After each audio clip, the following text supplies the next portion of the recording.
My name is Milton Duke Pyykkonen. April 9, 1932. I'm 84 years old. Oh, my father's name is Peter Frank Pyykkonen. My mother's name is Lydia Alma Sari. I had one brother and one sister, and they are both passed away. I'm a full-blooded Finn. My mother was a full-blooded Finn, and my dad come from Finland. My mother was born in this country, though, and my dad come to this country in 1903. My dad, he did not really learn the English language, and he was here. He come here in 1903 and passed away in 1977, and he spoke very little English.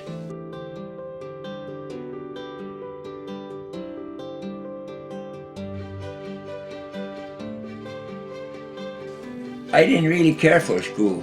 Yeah, I graduated from 8th grade, and I went about a half a year of 9th grade, and then after I come out of the service and everything, and I finished my high school education through the GED.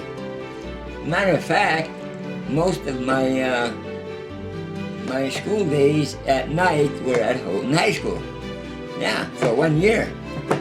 I studied and I went maybe 3 times a week at Houghton High School. Yeah.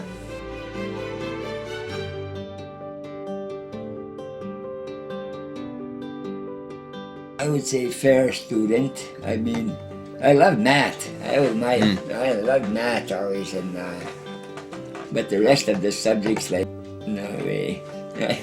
I couldn't adjust to that. And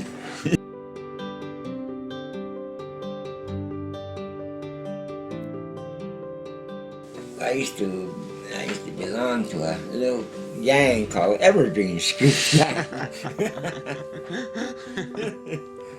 And we were a little bit mischievous, you know, but not too bad. I mean, you know, like one of the old mine shafts, we used to go in there and run around and play in there, and we used to get chased out from the mine shaft. What are you kids doing here?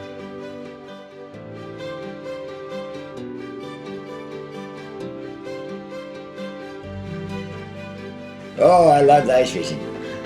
That was my best hobby. And deer hunting. Yeah. We played the mandolin a little bit. Me and my buddy Roy Solomon, he had a guitar, and he taught me how to play a mandolin. To this day now, I haven't touched that mandolin for years. Once in a while I go up there and try and strum a few tunes. And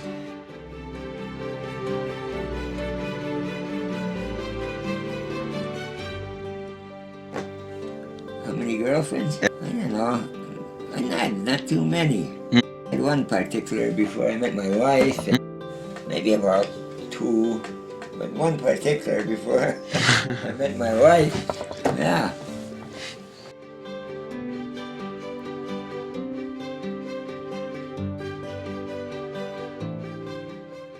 After the Korean War, I went to Detroit and worked in the factories, auto factories down there.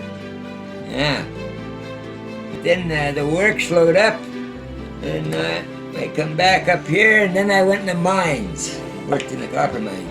I changed it, like, I worked in there until it folded up in 1967. I worked there about 10 years. Oh, I worked in Calumet Mine. I didn't work there long. I worked in White Pine. I worked there for about 4 or 5 years. And I worked in the woods. I was a lumberjack for a while. And the best job I had in my life was working in the school here in Painesville. I worked there 20 years. I call myself the chief engineer. I was not an engineer. I didn't go to school for it or anything. But I took care of everything in the school. Took care of the boilers, wood boilers, took care of everything downstairs, the gymnasium, and I had my hands full there, and I loved it though. Well, I thought when I was working in the mine and in the woods, I was working on all these tough jobs, and I thought it was real interesting to work for the school system. The pay was not much, but they had good insurance at the time. And I thought that was real interesting if I could stay in that school. And I did, and I worked for 20 years there. I thought that was real interesting, and I love being around, working around kids. Yeah.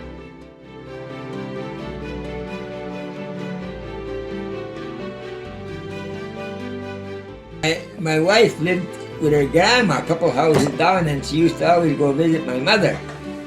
That was when I was in the Korean War. And then when I got out, then I met her, and then we got married in '54. Yeah.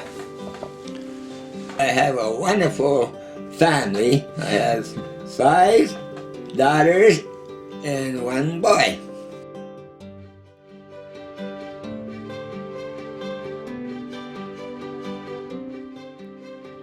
This was taken in basic training, 4 weeks in basic training, and that was at Fort Riley, Kansas. That's where I took my training, Fort Riley, Kansas, for 12 weeks, and I thought it was interesting. I don't know, it was something new for me. You know, I was 17 years old, and it's something different. That's all. I signed up for 2 years, 36 months, but the Korean veterans, they wouldn't let us out, so I had to put in 38 months. It was something we had to do, and I didn't mind it. I mean, you know, it was something bad. I seen some bad things happen over there, and when you're in the service in the army, you just take orders. That's all, and that's it. Was one that I could take it, but I've seen a few guys, they could not take that, you know, they just couldn't take it, so they had to be sent back always. They you know, but I thought it was a bad experience, let's put it this way, yeah, for a young guy, but that's what war is all about, so what are you gonna do, you know? I don't know. Just take it in stride, and that's it. But to this day, I still I got bad memories about it. Yeah. Yeah.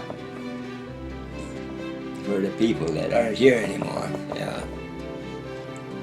You know, you just can't forget something like that, you know. And that's about.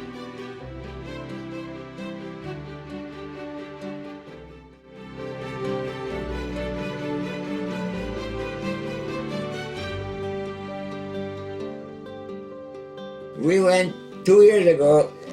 I went on an honor flight with World War II veterans and Korean veterans from up here. They do that. They do that twice a year here. In this picture, there are 80 of us, and we also have to have a chaperone, which my daughter Judy was the chaperone for me.